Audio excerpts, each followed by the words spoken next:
السلام علیکم ورحمۃ اللہ نحمدہ ونصلی علی رسولہ الکریم اما بعد فاعوذ باللہ من الشیطان الرجیم بسم اللہ الرحمن الرحیم رب اشرح لی صدری ویسر لی امری واحلل عقدۃ من لسانی یفقہوا قولی۔ ریاض الصالحین میں ہم پہلی جلد پڑھ رہے تھے اور باب پر پہنچے تھے ہم باب فی المبادرات الی الخیرات، نیکیوں کی طرف جلدی کرنے کا بیان۔ اس باب کو ہم پڑھ رہے تھے اور اس باب کی آج ہم نے 5ویں حدیث پڑھنی تھی، جو کہ اوورآل اس کتاب میں 91 نمبر یعنی 91 نمبر حدیث ہے۔ اللہ سبحانہ و تعالیٰ سے دعا ہے کہ اپنی راہ میں ہماری نیتوں کو خالص کر لیں۔ اللہم اجعل عملی کلہ صالحا واجعلہ لوجہک خالصا ولا تجعل فیہ لأحد شیئا، آمین یا رب العالمین۔ الخامس عن انس رضی اللہ عنہ، حضرت انس رضی اللہ عنہ سے روایت ہے، ان رسول اللہ صلی اللہ علیہ وسلم اخذ سیفا یوم احد، کہ رسول اللہ صلی اللہ علیہ وآلہ وسلم نے احد کے دن ایک تلوار پکڑی، فقالا تو فرمایا، من یأخذ منی ھذا، کون یہ مجھ سے لے گا، فبسطوا ایدیہم، تو سب نے اپنے ہاتھوں کو پھیلایا، ان سب نے، کلو انسان منہم یقولو، ان میں سے ہر ایک کہہ رہا تھا، انا میں۔ قالا، نبی صلی اللہ علیہ وآلہ وسلم نے فرمایا، فمن یأخذہ بحقہ، تو کون اس کو اس کے حق کے ساتھ لے گا، یعنی کون اس تلوار کو لے کر اس سے وہ جہاد کرے گا کہ جس سے اس کا حق ادا ہو جائے۔ فاحجم القوم، تو لوگ پیچھے ہٹ گئے اور انہوں نے توقف کیا۔ فقال ابو دجانہ رضی اللہ عنہ، تو ابو دجانہ رضی اللہ عنہ نے کہا، انا آخذہ بحقہ، میں اس کو اس کے حق کے ساتھ لیتا ہوں۔ فاخذہ، تو انہوں نے اس کو پکڑا۔ ففلق بہ حام المشرکین، تو پھر اس سے مشرکین کی کھوپڑیاں پھاڑیں۔ رواہ مسلم کی یہ روایت ہوئی ہے۔ اس حدیث میں ہمارے لیے بہت سی سیکھنے کی باتیں ہیں۔ سب سے پہلے تو یہی کہ ہم پڑھ رہے ہیں نیکیوں میں آگے بڑھنے کا بیان، تو ہم یہ دیکھتے ہیں کہ نیکیوں میں آگے بڑھنے کے لیے جب رسول اللہ صلی اللہ علیہ وسلم نے تلوار پکڑی ہے اور دعوت دی کہ کون صحابی اس کو لے گا اور اس سے وہ کام کرے گا یعنی جہاد کا، تو سبھی نے آگے بڑھ کر اس کو لینا چاہا۔ لیکن جب اللہ کے رسول صلی اللہ علیہ وسلم نے شرط لگائی کہ کون اس کو اس کے حق کے ساتھ لے گا، تو ابو دجانہ آگے بڑھے۔ تو اس میں ابو دجانہ رضی اللہ عنہ کی بہادری اور فضیلت کا بیان ہے، لیکن اس سے یہ نہ سمجھیں کہ دیگر صحابہ کرام نے اس وقت بزدلی دکھائی، یعنی پہلے تو وہ آگے بڑھے لیکن اس کے بعد انہوں نے توقف کیا، بلکہ وہ توقف اس اندیشے کی وجہ سے تھا کہ کہیں اس کے حق کے ادائیگی میں کوتاہی نہ ہو جائے۔ تو ظاہر ہے کہ جب نبی صلی اللہ علیہ وسلم نے غیر مشروط لینے کا کہا، اعلان فرمایا، تو ہر صحابی اسے لینے کے لیے لپکا تھا، ٹھیک ہے۔ تو جہاد کے جذبے سے کوئی بھی صحابی پیچھے نہیں ہٹا۔ تو یہاں پر ہمیں جو پتہ چلتا ہے وہ پہلی بات تو یہ کہ نیکیوں میں سبقت کرنی چاہیے، مسابقت الی الخیرات اچھا جذبہ ہے، لیکن اس کے ساتھ ساتھ دوسری عمل کی بات جو ہمیں سیکھنے کو ملتی ہے وہ یہ ہے کہ انسان کو وہی ذمہ داری اٹھانی چاہیے جسے نبھانے کا وہ اہل ہو، ٹھیک ہے۔ تو اگر اس کی گہرائی میں جائیں اس حدیث کی، تو آپ یہ دیکھیں کہ پہلے ہم نے سیکھا کہ ہمیں اللہ کی معرفت حاصل کرنی چاہیے، ٹھیک ہے، کہ ہم جتنی زیادہ اللہ کی معرفت ہوگی اتنا ہی ہمیں اللہ سے محبت ہوتی چلی جائے گی۔ جوں ہم اللہ تعالیٰ کی عظمت اور قدرت کے بارے میں جانیں گے، ہمیں ہمارا ایمان رب پر اور پختہ ہوتا چلا جائے گا، ٹھیک ہے، ہماری دعاؤں میں یقین اور اعتماد آ جاتا ہے نا۔ اور اسی طرح سے ہماری عبادت کا لطف بھی ہمیں تبھی محسوس ہوگا، کیونکہ عبادت تو نام ہی محبت، عزل اور تعظیم کے ساتھ اس کی یعنی یہ کہ اس کی عبادت کی جائے۔ تو اس کے ساتھ ساتھ آپ یہ دیکھیں کہ انسان کے لیے یہ بھی بہت ضروری ہے کہ اس کے اندر خود آگاہی ہو، کہ اس کو اپنی ابیلٹیز کا، اپنی صلاحیتوں کا، اپنی اہلیتوں کا پتہ ہو۔ آپ کو پتہ ہو کہ آپ کے پاس کون سی قابلیتیں ہیں جو دین کے راہ میں کہاں کہاں استعمال ہو سکتی ہیں، ٹھیک ہے۔ تو اس میں بہت زیادہ یعنی توازن میں رہنے کی ضرورت ہے، نہ تو کبھی خود کو اوور ایسٹیمیٹ کیا کریں اور ان کاموں میں ہاتھ ڈال دیا کریں جن کے اہل آپ نہیں ہیں۔ اس سے کیا ہوگا، نہ صرف آپ خود مایوس ہوتے ہیں بلکہ کام خراب کر کے اپنا امیج بھی خراب کرتے ہیں، ٹھیک ہے۔ اور لیکن اگر آپ خود کو انڈر ایسٹیمیٹ کرتے ہیں تو آپ بہت سے ثواب کے مواقع ہاتھ سے گوا دیتے ہیں، اور بعض جگہوں پر تو صرف شرم کے مارے انسان پیچھے رہ جاتا ہے، حالانکہ وہاں پر آپ ہی وہ فٹ بندہ ہوتے ہیں جس نے وہ کام کرنا ہوتا ہے۔ ایسا ہوتا ہے نا کہ مثال کے طور پر ایک محفل میں اگر کسی کام کا کہا گیا تو آپ ہی تھے جو وہاں پر اس کام کو سمجھتے اور کرنے والے تھے، لیکن آپ بس اس خیال میں کہ یہ ریاکاری نہ ہو جائے یا لوگ کیا کہیں گے یا مجھے شرم آ رہی ہے، سبھی آگے نہیں بڑھے میں کیوں بڑھوں، نعوذ باللہ، تو اس سے کیا ہوگا، آپ نہ صرف لوگوں کا نقصان کریں گے کہ ان کا وہ کام نہیں کر کے دیں گے، اور بلکہ اپنا بھی نقصان کر لیں گے کہ جو وہ کام کرنے سے آپ کو اجر و ثواب ملنا تھا وہ ختم ہو گیا۔ اسی طرح بعض اوقات انسان خود کو اوور ایسٹیمیٹ کرتا ہے لوگوں پر اپنا رعب جمانے کے لیے، یا بعض اوقات جب ہم دین نیا نیا سیکھتے ہیں تو ہم ہر کام میں پڑ جاتے ہیں، ٹھیک ہے؟ تو اس کا کیا نقصان ہوتا ہے، وہ آپ کو کام کرنا نہیں آتا، آپ کے پاس وہ صلاحیت نہیں ہوتی، کام بھی خراب ہوتا ہے، اور آپ بھی جو ہے بڑے جوش اور جذبے سے جو اٹھے ہوتے ہیں وہ جوش اور جذبہ بھی ماند پڑ جاتا ہے، ٹھیک ہے؟ تو یاد رکھیں کہ ہمارے کرنے کے مختلف کام ہیں، جیسے 3 طرح کے کاموں میں ہم اپنی ذمہ داریوں کو ڈیوائڈ کر سکتے ہیں نا۔ عبادت ہمیں کرنی ہے، لوگوں کی خدمت یعنی حسن یعنی مخلوق کی خدمت کی جائے، اور تیسرا یہ ہے کہ دعوت کا کام کیا جائے۔ اب ان سب میں دیکھ لیں کہ آپ کے پاس کیا قابلیتیں ہیں، اور آپ کس کس طرح سے اپنی ان قابلیتوں اور اہلیتوں کو ان مختلف طرح کے کاموں میں استعمال کر سکتے ہیں۔ اور ایک اور بات جو یہاں پر سمجھنے کی ہے، یہاں پر فرائض کی بات نہیں ہو رہی ہے، ٹھیک ہے؟ اگر تو نبی صلی اللہ علیہ وسلم اس کو فرض کے طور پر پوچھتے تو پھر تو سب صحابہ ہاں کہتے، ٹھیک ہے؟ یعنی اب کوئی شخص یہ نہیں کہہ سکتا کہ میرے اندر تو نماز پڑھنے کی صلاحیت نہیں ہے تو میں کیا نماز پڑھوں، نہیں، جو ہمارے ضروری کام ہیں ان کو کرنے کی صلاحیت ہر بندے کو دی گئی ہے، اور اگر کبھی کبھار ہم بیمار ہو جاتے ہیں تو اس کے لیے رخصتیں بھی ہمیں ملتی ہیں، ٹھیک ہے؟ جیسے روزوں میں بھی رخصت ہے کچھ لوگوں کے لیے، نمازوں میں بھی ہے، تو یہاں پر نیکیوں کی بات ہو رہی ہے، ٹھیک ہے؟ آگے سے آگے نیکیاں کمانا ہے، جیسے نمازیں ہیں، فرض نمازیں ادا کرنے کے بعد انسان سنتوں کی پابندی کرے، نوافل پر آئے، تہجد کی نماز پڑھے، جتنا وہ اپنی ابیلٹی اپنی اہلیت کے مطابق کر سکتا ہے، فرائض کے ساتھ ساتھ جتنی نیکیاں آپ کر سکتے ہیں، اور پھر اسی طرح طاقتیں بھی ہماری مختلف ہوتی ہیں اور ہمیں دی جانے والی قابلیت بھی مختلف ہوتی ہے نا۔ کوئی شخص جنگ کے میدان میں اچھے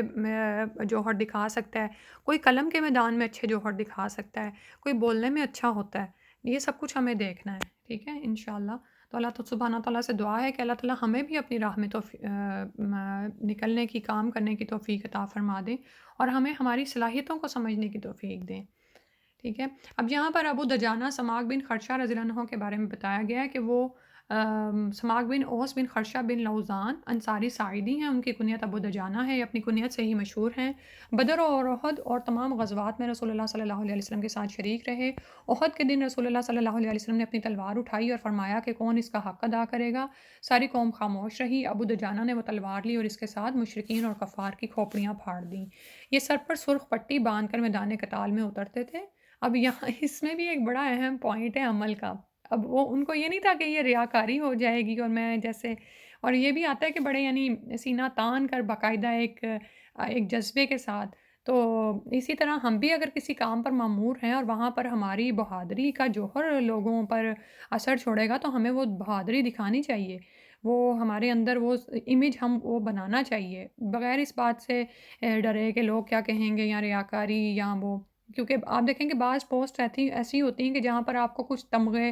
اور کچھ بیجز عطا کیے جاتے ہیں، ٹھیک ہے؟ تو ان کو حاصل کر کے نہ تو تکبر میں آنا چاہیے، لیکن ان کو پہننا چاہیے اور ان کو شو کرنا چاہیے تاکہ آپ جس پوسٹ پر کھڑے ہوئے ہیں وہاں پر لوگ آپ کے پاس آئیں اور سمجھ جائیں کہ یہاں پر یہ ذمہ دار انسان ہے اور ہمیں اس سے مدد حاصل کرنی ہے، ٹھیک ہے؟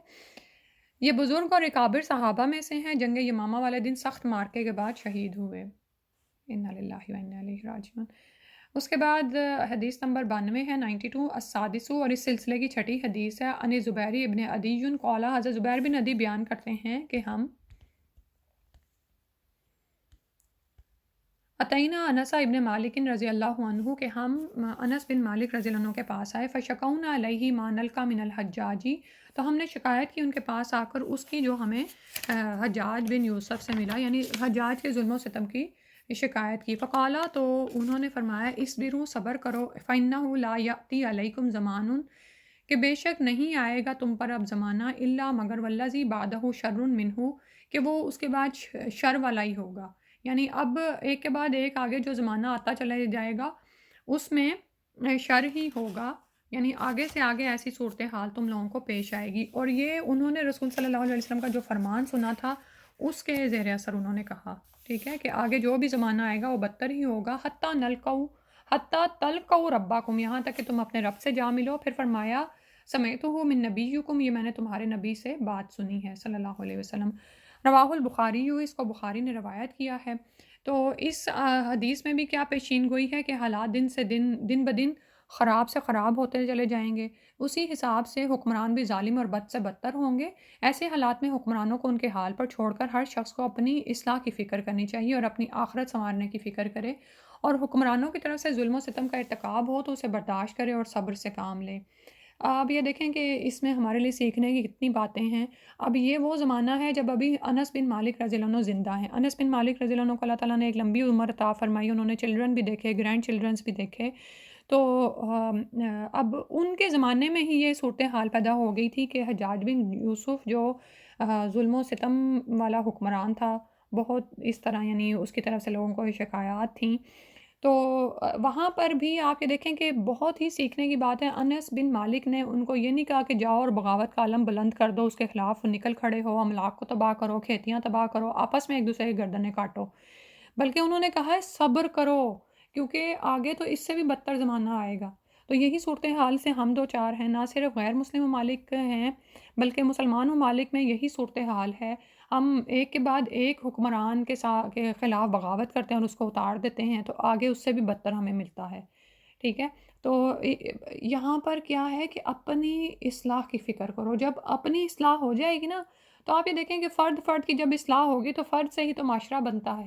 ٹھیک ہے، تو معاشرے کی اصلاح ہو جائے گی۔ اسی طرح بجائے یہ کہ یہ سوچنے کے کہ میں اس حکمران تک اپنی بات کیسے پہنچاؤں، آپ اپنے ارد گرد کے دائرہ کار میں کام کریں۔ نیکیوں میں سبقت کرنے کا مطلب یہ نہیں ہے کہ آپ اٹھ کے ایسے کام شروع کر دیں جس کے آپ اہل ہی نہیں ہیں،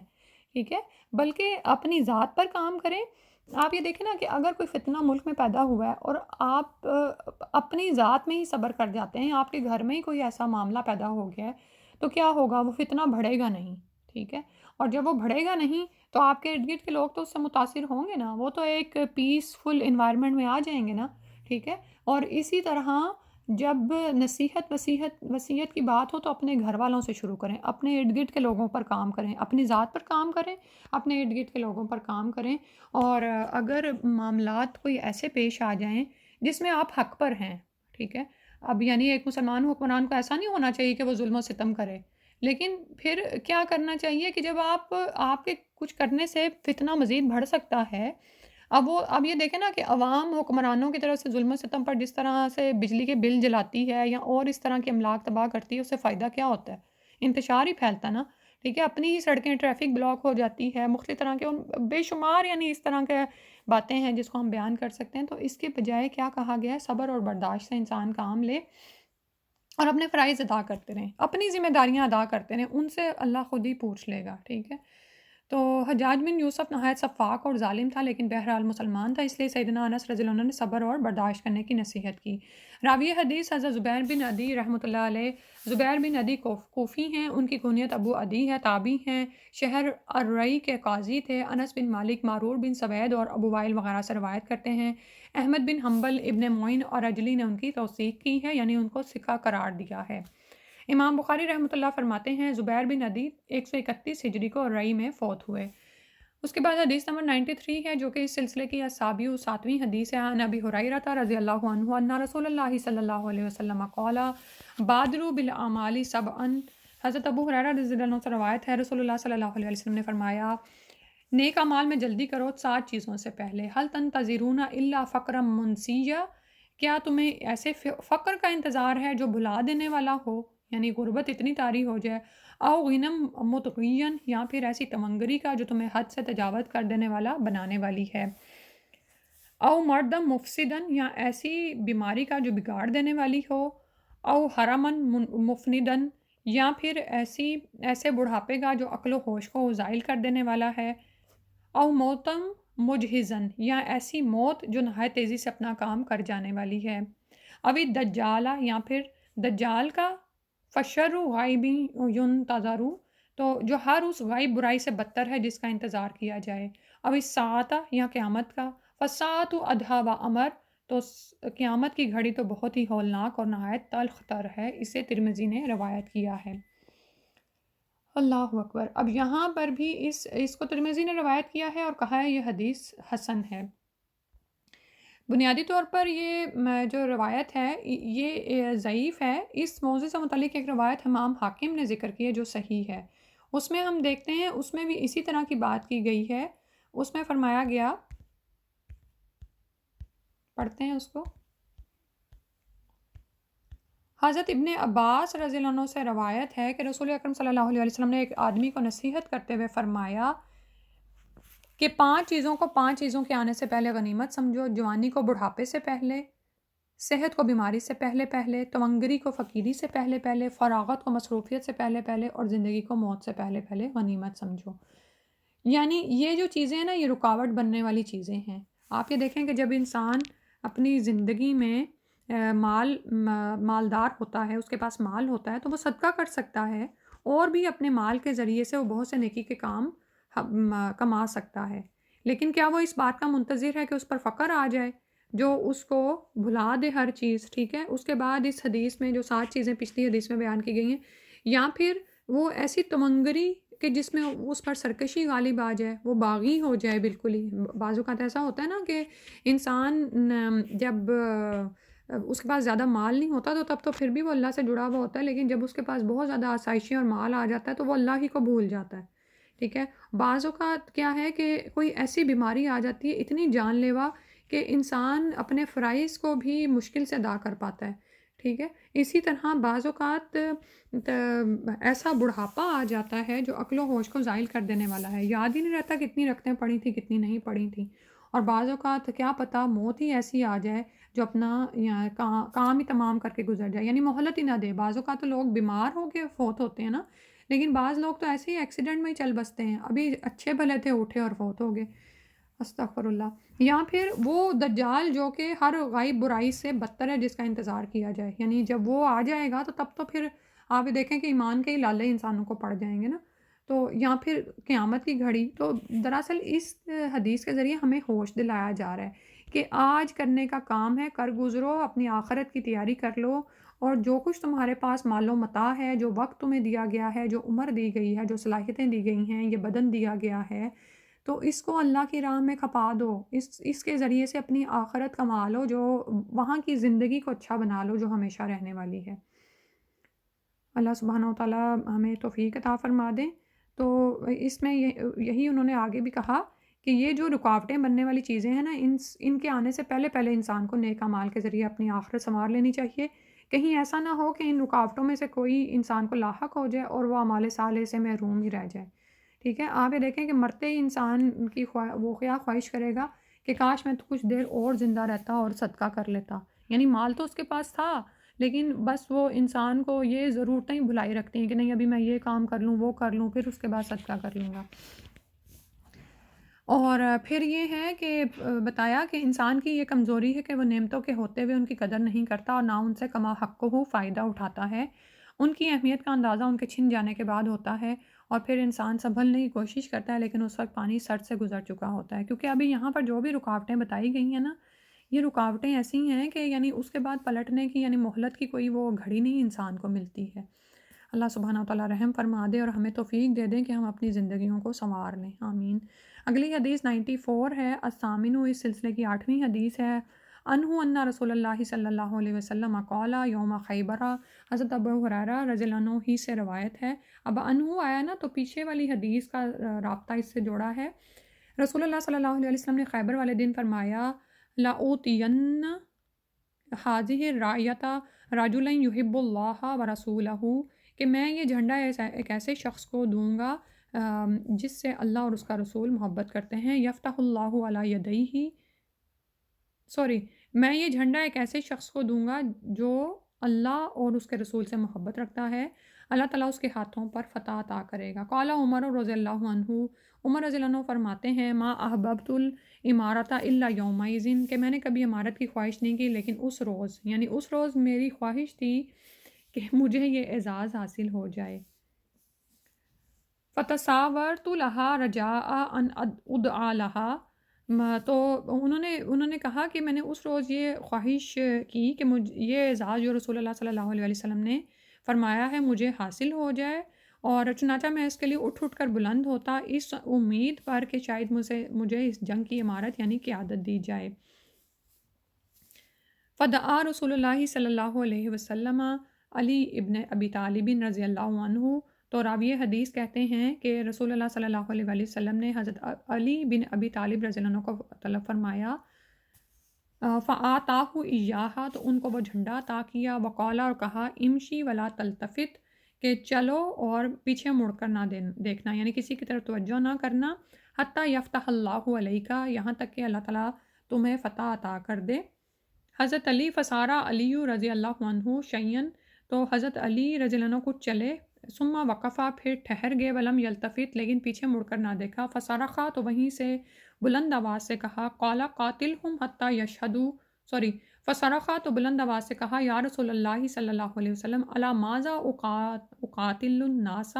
کس بات پر میں لوگوں سے جہاد کروں؟ قالا، فرمایا، قاتلہم حتی یشہدوا اللہ الہ الا اللہ، ان سے جہاد کرو یہاں تک کہ وہ شہادت دیں، یعنی گواہی دیں کہ نہیں کوئی معبود مگر اللہ، وَأَنَّ محمد الرسول اللہ، اور یہ کہ محمد صلی اللہ علیہ وسلم اللہ کے رسول ہیں۔ فَإِذَا فَعَلُوا ذَلِكَ، پھر اگر وہ یہ کر لیں، فَقَدْ مَنَعُوا مِنْكَ، تو انہوں نے تم سے خود کو بچا لیا، دماءہم، اپنے خون کو، وَأَمْوَالَهُمْ، اور ان اپنے مالوں کو، إِلَّا بِحَقِّهَا، مگر اس کے حق کے ساتھ، وَحِسَابُهُمْ عَلَى اللَّهِ، اور ان کا حساب ان کے رب کے سپرد ہے، ٹھیک ہے، یعنی اللہ پر ہے۔ یعنی اگر وہ تمہاری بات مان لیں تو انہوں نے تم سے اپنی جانیں اور مال محفوظ کر لیے، لیکن جان و مال کے حق کے ساتھ، یعنی اگر وہ بعد میں اگر کوئی اس طرح کا کام کرتے ہیں کہ جس پر حد نافذ ہوتی ہے تو وہ ان سے لی جائے گی۔ اور پھر اسی طرح سے جو آخر میں فرمایا کہ وَحِسَابُهُمْ عَلَى اللَّهِ، کہ ان کا حساب اللہ کے ذمے ہے، یعنی اگر وہ زبان سے یہ گواہی دے دیں تو پھر آپ ان کے خون کے درپے نہ ہوں، اور اگر وہ دل سے نہیں بھی مسلمان ہوتے تو ان کا حساب اللہ کے ذمے ہے، اللہ تعالیٰ خود ہی قیامت کے دن ان سے نبٹ لیں گے۔ رواہ مسلم، یہ مسلم کی حدیث ہے، اس میں روایت ہوئی ہے۔ تو اس میں ہم دیکھتے ہیں کہ اب رسول اللہ صلی اللہ علیہ وسلم نے ایک قیادت کا جھنڈا عطا کرنا ہے نا، تو اس میں ہم عمر رضی اللہ عنہ کا کردار دیکھتے ہیں کہ وہ چاہتے تھے، ویسے انہوں نے کبھی بھی اس بات کی تمنا نہیں کی، لیکن اس دن انہوں نے یہ تمنا کی کہ کاش یہ مجھے مل جائے۔ تو یہاں پر ہم دیکھتے ہیں کہ حضرت علی رضی اللہ عنہ کے خاص شرف و فضل کا بیان ہے کہ رسول صلی اللہ علیہ وسلم نے ان کو یہ عطا کیا، اور نبی صلی اللہ علیہ وسلم کے معجزے کا ذکر ہے کہ آپ نے پہلے ہی فتح خیبر کی اطلاع دے دی تھی، آپ نے فرمایا تھا کہ اس کے ہاتھ پر اللہ تعالیٰ فتح دے دے گا، اور آپ کی خبر کے مطابق وہ فتح ہو گیا۔ تو اور اسی طرح سے ایک جو اگلی بات جو ہمیں اینڈ سے پتہ چل رہی وہ یہ کہ ظاہری حالات کے مطابق احکام اسلام کا اجرا ہوگا، چنانچہ جو زبان سے اسلام کا اظہار کرے اسے مسلمان ہی سمجھا جائے گا، اس کے باطن کا معاملہ اللہ کے سپرد ہوگا، البتہ قتل ناحق کے ارتکاب پر قصاص اور ارتداد پر حداً قتل کیا جا سکتا ہے۔ اور پھر یہ کہ جہاد اعلیٰ کلمت اللہ کے لیے ہوتا ہے کہ لوگ توحید ربانی کا اقرار کر لیں۔ جہاد کا مفہوم قتل و غارت ہرگز نہیں ہے، جیسا کہ اسلام دشمن باور کراتے ہیں۔ اب آپ یہ دیکھیں نا کہ مسلمانوں کو کیا دہشت گرد کہا جاتا ہے، تو ہمیں تو باقاعدہ جنگ کی تعلیم دی جاتی ہے کہ کس طرح سے جنگ کہاں کہاں کیسے کن شرائط کو مد نظر رکھ کے کرنی ہے، ٹھیک ہے۔ جو آپ کے راہ پہ میں نہ آئیں ان کے ساتھ آپ نے تعرض نہیں کرنا، اسی طرح بچوں پر، عورتوں پر، گرجا گھروں میں عبادت کرنے والوں پر، عبادت خانوں میں عبادت کرنے والوں پر تلوار نہیں اٹھانی، اور یہ کہ اگر میدان جنگ میں کوئی شہادت دے دے اشہد ان لا الہ الا اللہ و اشہد ان محمد رسول اللہ، تو اس سے بھی تعرض نہیں کرنا، خواہ وہ دل میں خود اپنی جان بچانے کے لیے ایسا کر رہا ہو، صرف یہ کہ توحید ربانی کا وہ اقرار زبان سے کر لیں تو آپ نے اس پر تلوار نہیں چلانی، سبحان اللہ۔ تو یہ اسلام کی تعلیمات ہیں۔ اسلام ہرگز بھی یہ نہیں چاہتا کہ دنیا میں بے سکونی ہو، یعنی کہ قتل و غارت کا بازار گرم ہو، نعوذ باللہ من ذالک۔ جہاد تو دراصل کیا ہی قیام عمل کے لیے جاتا ہے، نہ کہ امن کو سبوتاز کرنے کے لیے۔ رسول اکرم صلی اللہ علیہ وسلم کا سیدنا علی رضی اللہ عنہ کو مقصد جہاد بیان کرنا اسلام کے امن پسند ہونے کی واضح دلیل ہے۔ یہی وجہ ہے کہ اسلام پوری دنیا میں پھیلا، لیکن مقتولین کی تعداد چند ہزار سے زیادہ نہیں تھی۔ اور یہاں پر ہم ذرا حضرت علی رضی اللہ عنہ کے کردار پہ بھی بات کرتے ہیں۔ آپ یہ دیکھیں کہ جب رسول صلی اللہ علیہ وسلم نے فرمایا ہے کہ امشی ولا تلتفت، کہ چل اور